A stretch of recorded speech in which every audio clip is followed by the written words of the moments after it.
Meditate, manifest, invest in you. Join me on my spiritual journey as I elevate myself and like-minded listeners to a higher level mentally, physically, and spiritually. Thank you for listening. This is Black Hippie Lounge, and I am your host, Chanel.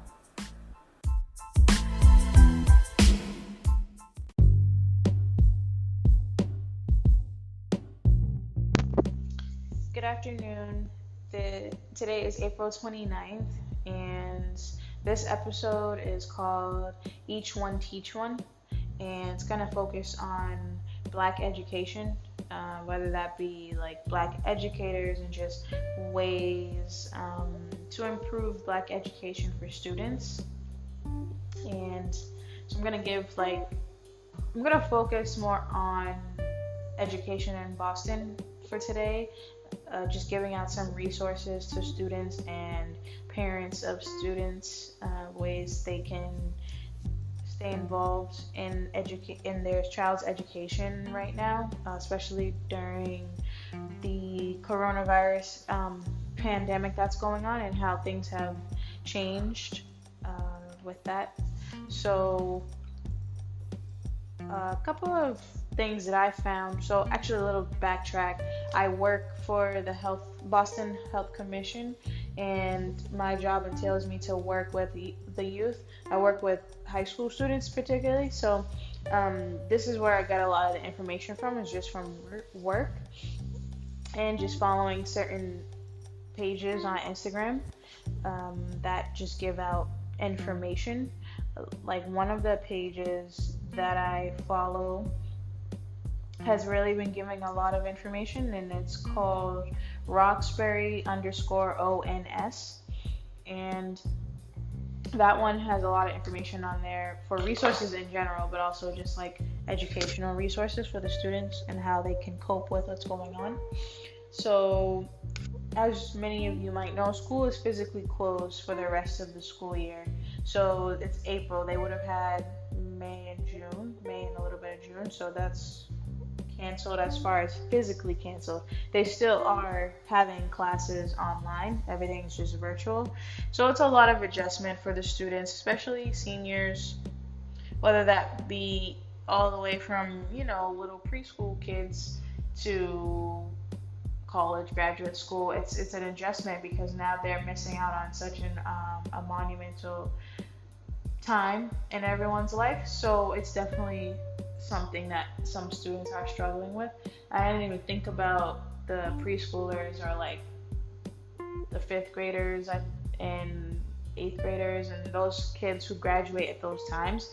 When I was actually out and someone had mentioned it and I didn't even think about it, but it's a lot. It's sad that a lot of these people won't be able to experience that achievement as far as having an actual graduation, but you still gotta stay positive and just think about, no matter what, you still have achieved something really great.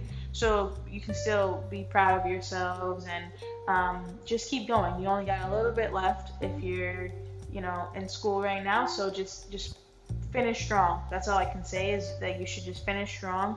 Be proud of yourself. Just because you don't have a graduation ceremony doesn't mean you didn't graduate, and it's still something to be happy about and be proud of yourself. So and currently in Massachusetts, like I said, I'm going to stick with Massachusetts today. We have a stay-at-home advisory that was extended until May 18th. So that means that we still can't really go out like we usually do, which can be tough. But hopefully, as people can start following this advisory, then hopefully things can get back to normal pretty soon, especially for the summer. Because, a lot of students and just people in general, we want to enjoy the weather and be able to go out and enjoy our summers. So I'm going to give a couple of resources that I found for students and their parents right now during this COVID-19. A lot of useful resources that are being offered by different websites and companies. So I feel like a lot of students can take advantage of this. I wish I was like able to take advantage of some of these because a lot of it is have to be high school and under. But anyway, so Amazon is offering free streaming on desktop, laptop, phone, tablets. I will post the link on Instagram and Twitter. And Rosetta Stone is offering free language subscriptions for students worldwide using a link, so I'll post that as well. And if you go to all of these websites that I'm saying, I'm gonna post it on there if you can't like catch what I'm saying. So there's a link for the Amazon, there's a link for the Rosetta Stone. There's another website called doe.mass.edu, and the, I guess you would say, article title is coronavirus/COVID-19, but it lists a lot of different resources for students to use. Again, I'll post all of these on the page so that you can be able to look. Another site that I found was openculture/free_k-12_educational_resources. I don't know why I read that out, but it's another website that offers a lot of free educational resources to students. And then Comcast is offering a lot of free resources to support students at home who are obviously, now everything is virtual, so everything has been required to be on some form of a tablet or use your phone, but they prefer you to use laptops. I know a lot of students were being delivered laptops, so hopefully every student now has those resources to be able to complete their work and interact with their students via Zoom, or I believe it's Google Classroom that they're using right now. So anyway, Comcast is supporting that too. They're giving out free, letting you use free internet. So another one that I found is Youth First resources for girls. These resources include leadership, STEM, safety and self-defense, and financial literacy courses, and just information for them. Again, I will post that as well.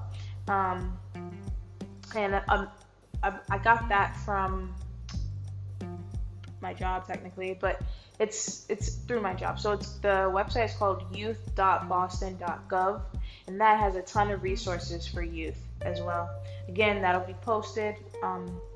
And some food and nutrition services. There's a website that I will post that has a menu and some links on how to get food delivered if that's needed. There's a thing called Parent University, so it's an opportunity for parents to sharpen their skills while they work with their kids, because obviously not every parent is a teacher by profession. So now that you are technically stepping in on that role, it's something that some people might need to freshen up on certain subjects. I know I would. Math would not be something that I would even be playing with. So just having that resource available to help parents kind of get a refresher courses and how to help their kids.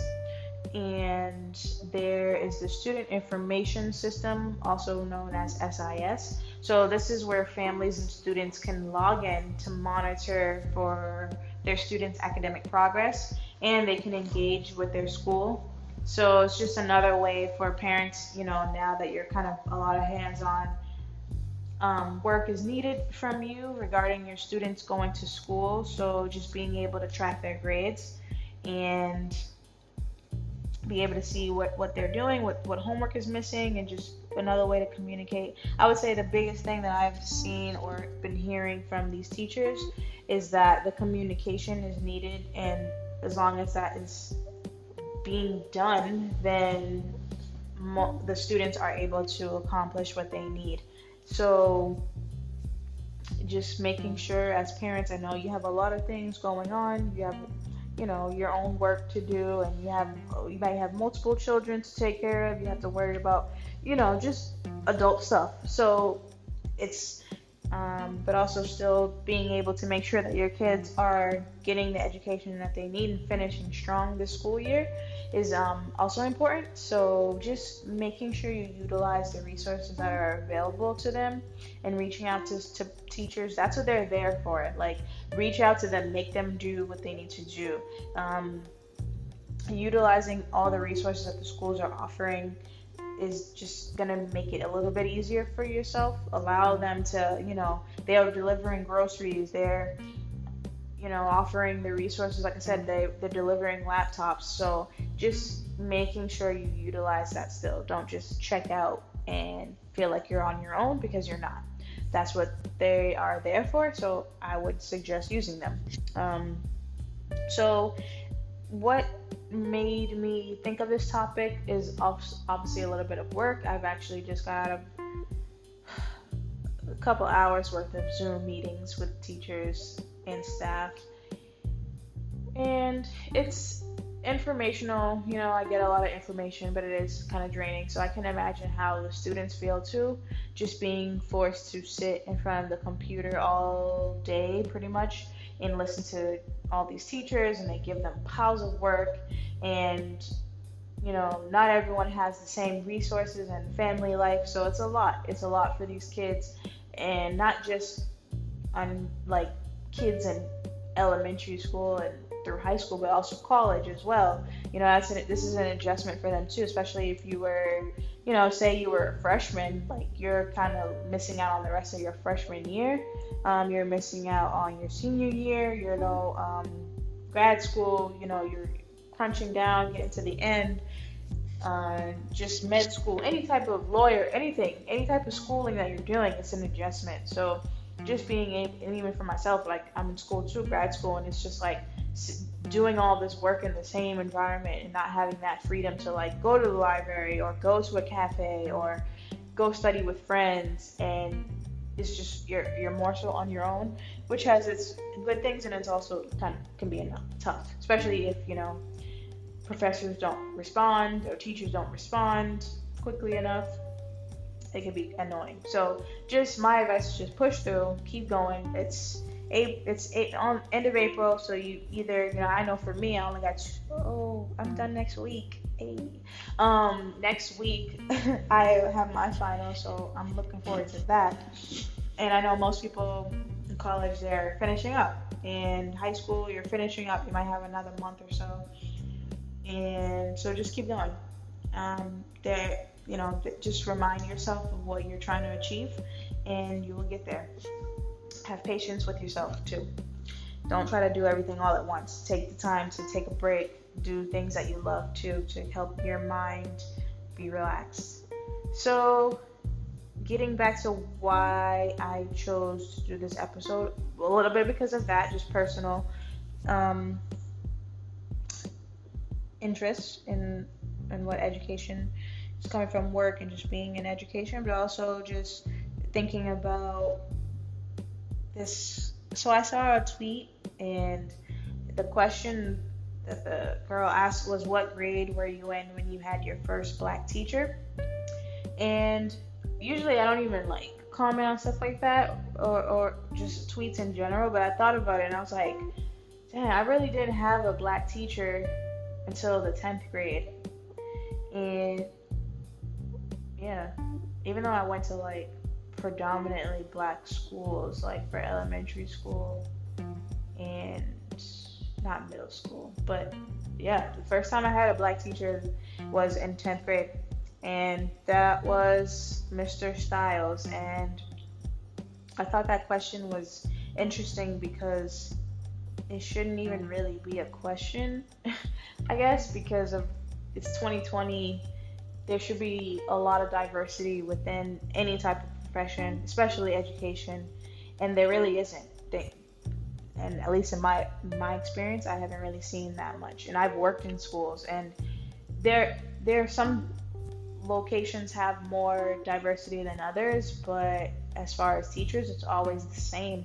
In my opinion, it's always been a white teacher, usually a white female, but even more the white males. That's somewhat of a rarity too, at least for certain subjects. I feel like you always have like that white gym teacher, but like other than that, like who's a male, but other than that, I feel like there's been more male teachers, but as far as having diversity within teaching, no, there's definitely still needs to be some improvement there.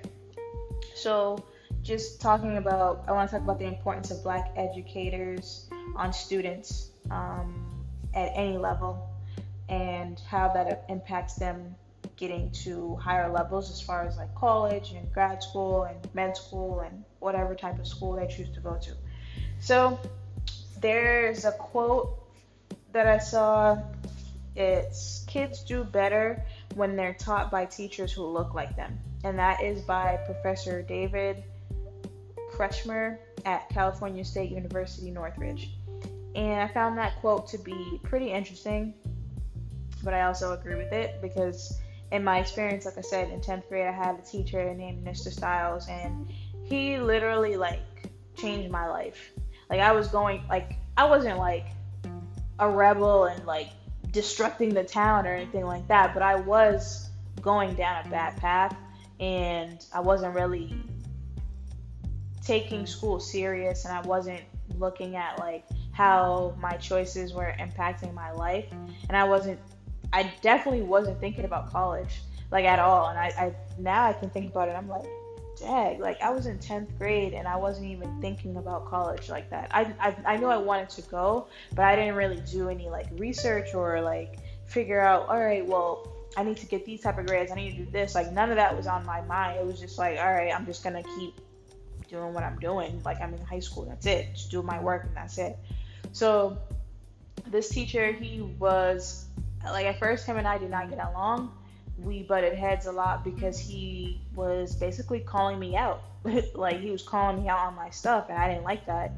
I still kind of am like that. I don't like people calling me out, but I just didn't like. I felt like, oh, like who is this dude? Like you're not my father. Don't tell me what to do.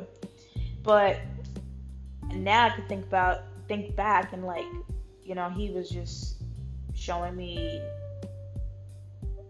I don't know if I would say showing love, but I guess he was just looking out for his people, and I appreciate that because he really did push me, and he, taught me the importance of getting good grades and not just doing enough, but doing more than pushing myself to achieve. And that's, obviously that in combination with my parents and like my mom, influencing me to go to the college tour and do things like that. All that time around like 10th and 11th grade was like a lot of time when I was being shaped into to figure out what I'm doing with myself. And he definitely was a kickstart in that. I remember like that was around the time of not SAT. What is it? Is it SATs? SATs, I think. No, MCAS, sorry. And just having to pass that and having that pressure, and I remember I just kind of pushed it off like, whatever, I'm gonna pass. And I actually ended up taking a class with him where he was tutoring, and again, like I said, I'm not gonna lie, like we butted heads a lot, and I was not the best student as far as my attitude. Like I would get frustrated with him and probably give him attitude, but I just remember him never really taking it too personal and still like pushing me and like making sure I was coming to class on time and checking in with my other teachers. So he really, in the beginning, it was annoying, but like at the end I realized that he pushed me to pass 10th grade and to keep pushing myself, because after that, like I realized I didn't have him as a teacher anymore, and I missed having that person to like check on me other than my mom or parents at that time. So just thinking back to that question, it was just like, if imagine if students had that type of teacher, and not saying because they're Black they're going to automatically do that, but one would think that if you have more Black, Hispanic, Asian, just more diversity who look out for other students who are colored and misproportioned and misrepresented and we're not supported enough in education, then think about the impact that could have on these students. So some information that I found is that people of color make up about 20% of teachers today. Only 2% are black men, so that's like pretty bad. Definitely need more black male teachers and just black teachers in general, but definitely black male, because it doesn't have, like I said, it doesn't have to be that he was a black male and I'm a black woman, and he still made a great impact in my life. I know he made an impact on some other black students that were in my class as well. So imagine the impact black male teachers could make with other black male students. And getting into the black male students, black boys are most affected more than girls by disadvantages. And a lot of the times, I know myself working in education, that I saw how these teachers treat these black boys.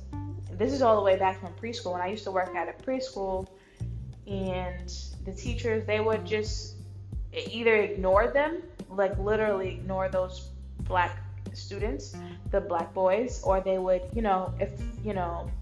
I hate to be like that, but if little Johnny or whatever was being bad and stealing the toys, it's like, oh, Johnny, don't do that, you have to share. But like, if, I hate doing this. Okay. If a black student like Rodney or whatever, not saying that you got to be black to be named Rodney, I'm just giving an example. If little Rodney or whatever is doing the same thing that little Johnny was doing, that teacher's use of reprimanding is very different. Not all the time, but usually it was. It was like, oh, Rodney, you can't do that. It's like, coming over there, physically taking the toy and all this other stuff, instead of just explaining to them in the same type of kind voice that you use it with Johnny, you use it with Rodney too. So my point is that a lot of the black boys are always treated differently, and they're labeled differently. They're labeled difficult, or he's bad, or he doesn't listen, when it's like, no, that's how every one of these students are. It's just he's black. So I mean, you can't expect a little 4-year-old to like listen all the time. You can't expect a little 4-year-old to not. They're learning. That's the thing. I guess that's my point, is that teachers, you need teachers, and you need them to be diverse, because they need to understand that every kid learns differently. Every kid behaves differently. And yes, it's okay to reprimand and like teach them right from wrong, but it's the way you go about it that makes an impact. And instead of making them feel like they are a problem, instead of teaching them that what they're doing is a problem, there's a difference. And what I mean by that is, like, it's different if if you're a black student and, say black boy, he's always trying to play with the toys or whatever, and he's always getting told he can't play with them or to share, or you're not doing it right. If you're just told you're not doing it right over and over like that, they're either gonna keep doing it and push through that, or they're gonna eventually stop. And I guess that's my point, is like the statistic is saying that the black boys are more affected because they're usually ignored more, and they're labeled angry, and they are labeled as not listening, or quick to like. Also, another thing that they try to do is like that ADHD, and like, because they're hyper, quote unquote, even though, again, we're talking about little kids and growing children who are supposed to be hyper. That's across the board, no matter what race they are. They're kids, they have energy. There's a difference being like extremely hyper and like having ADHD, and then just like, all right, he's just being a kid. And I think that a lot of the times black boys, my point is that a lot of black boys are not allowed to just be a kid. There's always got to be some type of issue with their behavior. That's pointed out by a lot of teachers that are not of a different race other than white. So just being mindful of that. And as parents of these black boys who are being treated that way, please, like, you have to fight for your kid. please, like, that is the main thing that I always push for my parents that I work with is no matter what, fight for your kid, because your kid, you're all that your kid has, whether it be a parent, guardian, whoever that person is that's supposed to be responsible for that kid. You better fight until you get your results. That's just what it is. And I don't care what you need to do that and who you need to overstep, but you need to do that because your kids are important. And also, us educators and professionals that work in education, we need to fight for them too. So anyway, I saw an article from 2018 from the Johns Hopkins University, and it stated that black students who have one black teacher are more likely to go to college and to graduate from high school. And black students who had at least one black teacher by the third grade were 13% more likely to enroll in college, and those with two black teachers by the third grade were 32% more likely to enroll in college. So that's what I mean, like having that black teacher, it really is an impact. And not saying that every kid who has a black teacher is going to go to college, but it can definitely influence it and make a difference. Believe me, I know. So every 20% increase in a teacher's expectations raise the actual chance of the student finishing college. For white students, it was by 6% and 10% for black students. So basically what it's saying is that when you have a black teacher who's not just a black teacher, but they have an increase in their expectations of their students, so they're pushing their students to try harder and to succeed, that just increases their chance of finishing college, and that's great. Another thing that I was thinking about is like we're focusing so much on black and white, but what about Hispanics and Asians and Indians and other races that are non-white? Where are they? Because now I think about it, I'm like, I don't really remember having a Spanish teacher, like a Hispanic teacher. I can't really think of any time that I've ever had a Hispanic teacher, to be honest. Even for Spanish class, which is wild because you think, at least, not saying that Spanish people can only teach Spanish, but that always threw me off too. I'm not gonna lie, because I used to be in like the advanced Spanish classes, and I always had a white teacher. Even though she was cool, like she was one of those teachers too who was like would push you really, really hard. So her and I used to battle too a lot. But she was good. She was good people. She had good intentions. So yeah, I think about it, like you don't really see a lot of Hispanic teachers, especially teaching Spanish. Like that's just interesting to me. Or Asian teachers. I think I had an Asian teacher, and I think I had an issue with her too. I'm not an issue type of person. It's like when I was in high school, I was going through it. All right, I was just like learning how to navigate in life, and I wasn't having issues with these people more so. I was a very strong-headed person, so I really didn't like people trying to tell me what to do, or trying to tell me how to be. So that's where I used to butt heads with people. But getting back to it, like, yeah, I can't really think of a time that I've ever had a Hispanic teacher. That's wild. Even in college, I don't think I've had a Hispanic teacher. I've had Asians, but I haven't had a Hispanic teacher. Interesting. But anyway, Hispanic students make up about 1/4 of all kindergarten through 12th grade students, but there's like under 10% of them are teachers. And that's what I mean, like, where are the Hispanic teachers?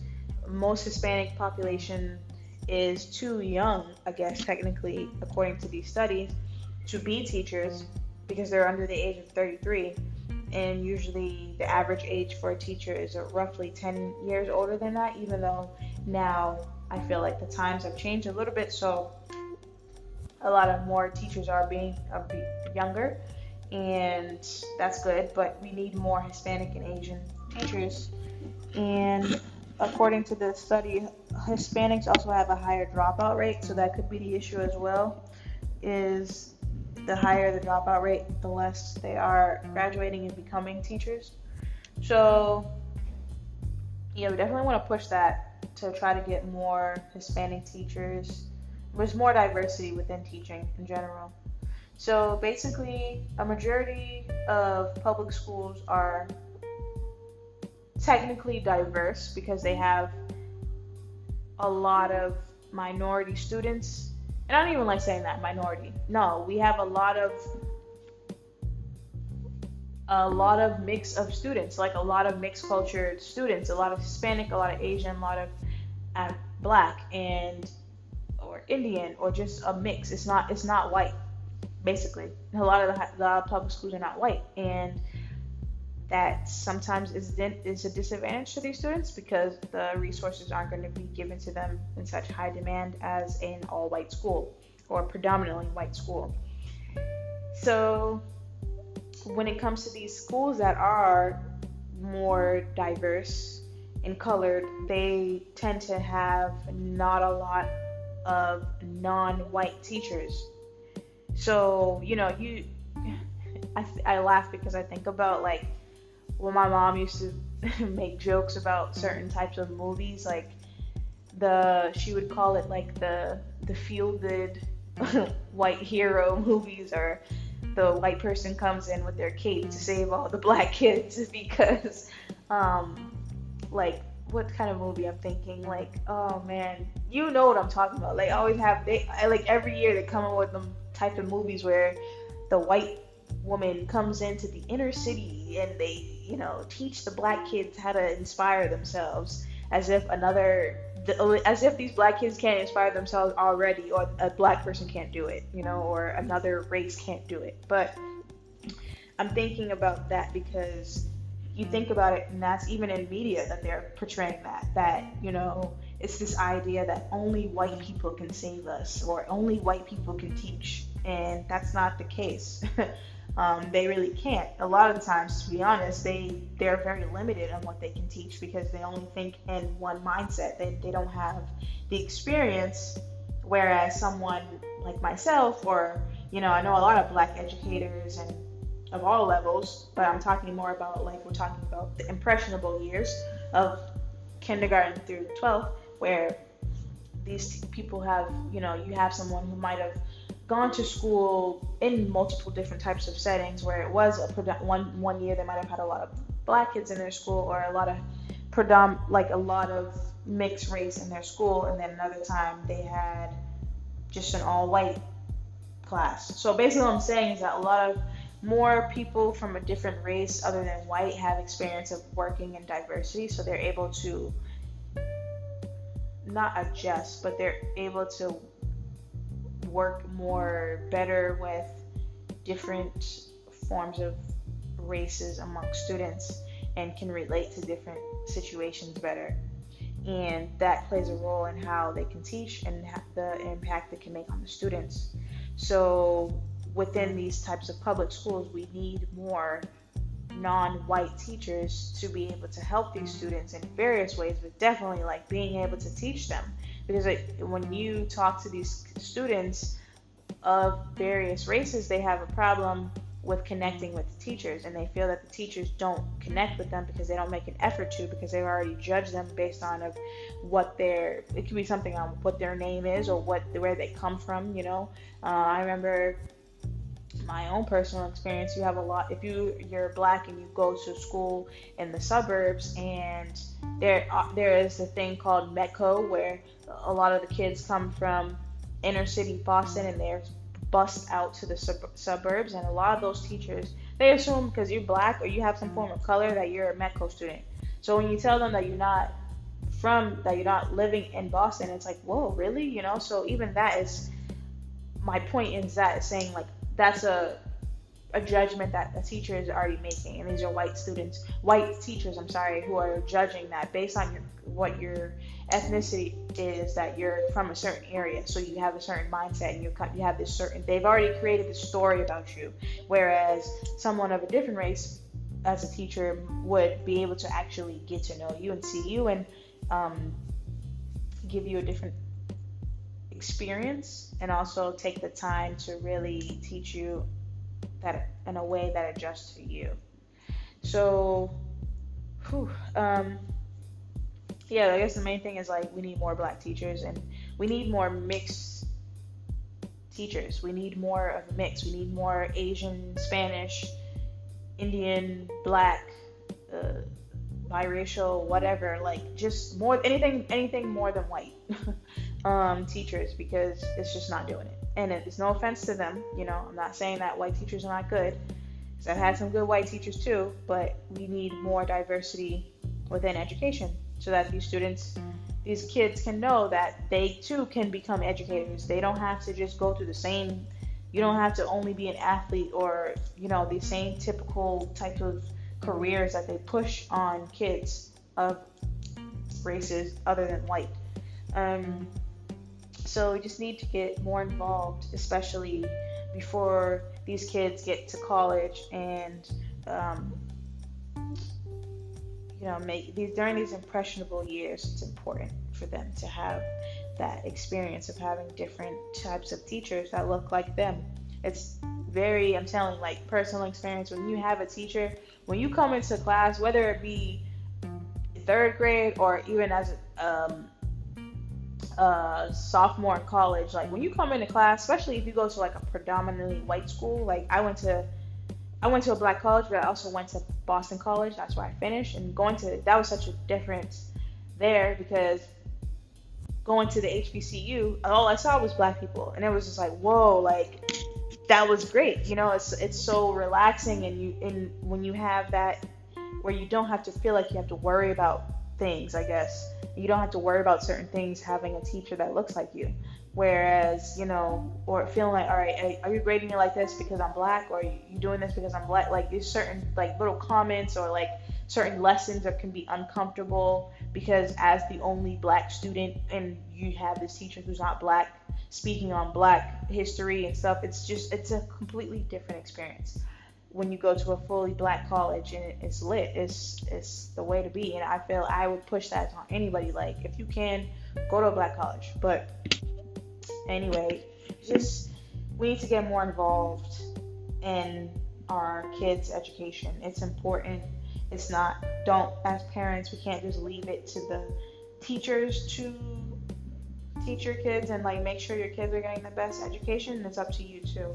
I remember as a student, like my mom would have us doing like little workbooks and stuff too. So it's not just, that's what I mean, like you're responsible for your kids' education just as much as a teacher is. And only remember, they're getting paid for it, so they're gonna do more than likely what they're getting paid for. Some people do go above and beyond, and they really do care about the students. But you, at the end of the day, are your kid's teacher, and that's not just like from books. They're literally learning everything from you. So just from keeping that in mind about how you operate in life and what the lessons that you want to teach them.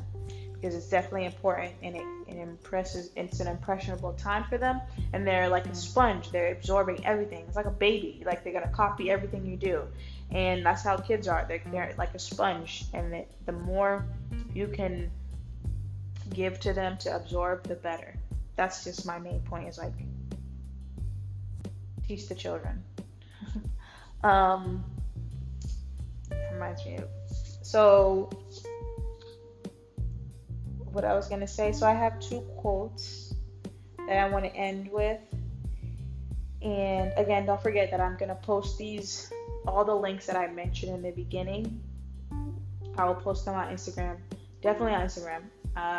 Try to do it on Twitter. I don't want to keep tweeting a bunch of stuff, but I'll try to figure out how to do it on there, but definitely on Instagram. And reach out if you have questions. Like, I can help. That's part of my job too.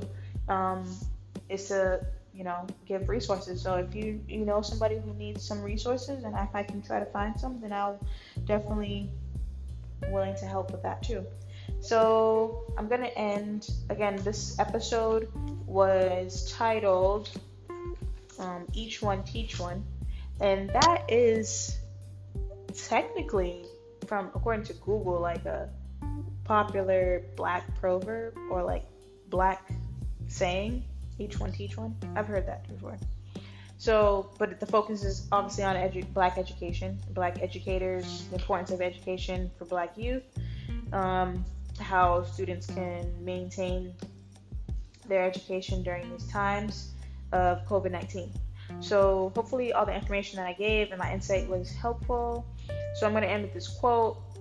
This first quote is from Alice Walker. She's a popular Black author. She wrote Color Purple and numerous other things. But the quote is, "The most common way people give up their power is by thinking they don't have any." And this is something that I found that was definitely fitting for this topic, because kids, our Black youth, our Hispanic youth, Asian youth, anything again other than white. And I'm not trying to be funny, like I'm just being serious, like anything other than white, they need to realize that your knowledge is power, and the more you know, the more power you have over your life and over the obstacles that you're going to come by, the path that you choose for your life. The more you know, the better. Like, don't stop reading, don't stop learning. Always, every day you can learn something new. Not trying to be like a Hallmark card. I'm being serious. Like, as an adult, continue learning, continue reading. You should be still reading. It doesn't have to be like anything technically educational. Just read something that you like, so you can learn and you can be able to share with the next person. Again, each one teach one. What I know, I'm going to teach to the next person, and like so forth. We got to keep that type of mindset going so that these kids can grow up to be the next thing, because that's our future, and we need them to keep going and to teach positivity and have some good impact on the next generation. So I like that quote. Yeah, the most common way people give up their power is by thinking they don't have any. So basically, bottom line is, you have all the power. You just have to use it and don't lose it, and to keep it growing. So another quote that I want to use is from Tupac. It's this book that I just got, so I'm excited to read, even though I've read it before. But I have my own copy now, so I'm excited. It's from his poetry book, The Rose That Grew from Concrete. You should definitely get it if you haven't read it before. It's a really good book. It's a collection of all his poems. And so the quote is, "We must support our children in every way we can. We must allow our children freedom to express themselves creatively. We must praise our children and thank them for their gift of inspiration. We must motivate our children spiritually. We must challenge our children to a higher level of achievement. We must increase our children's self-confidence and improve their overall quality of life. So we say to our children, draw, paint, write, act, sing, dance, think, express, and be free to dream always." So that was from Tupac.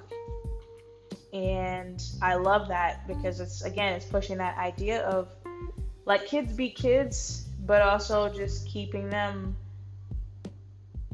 learning, and push the importance of learning into them, and self-confidence, and just being the best versions of themselves, because they deserve it. They really do. The kids deserve it. So that's the end for this episode. And yeah, I would say teach the kids, help them in any way that you can. Use those resources, and just taking it day by day. That's all you really can do, is take it day by day, and teach them that too, and teaching them self-care. Even though they have to do all the schoolwork and make these adjustments, to look out, to still remember to take care of themselves first, because that's important, and that's how they're going to keep going and being able to accomplish their dreams. Don't let these, changes and, well, we don't have graduation, we don't have prom, it sucks, but you're still alive, and you still can, there's always room for those things. And just keep staying positive, and just be proud of yourself for making it as far as you have. Finish strong, and do you, and just be proud of yourselves. So yes, I'm gonna end with that. But again, as always, meditate, manifest, invest in you, and take care of yourselves, and take every day one day at a time. That's all you can do. Thank you.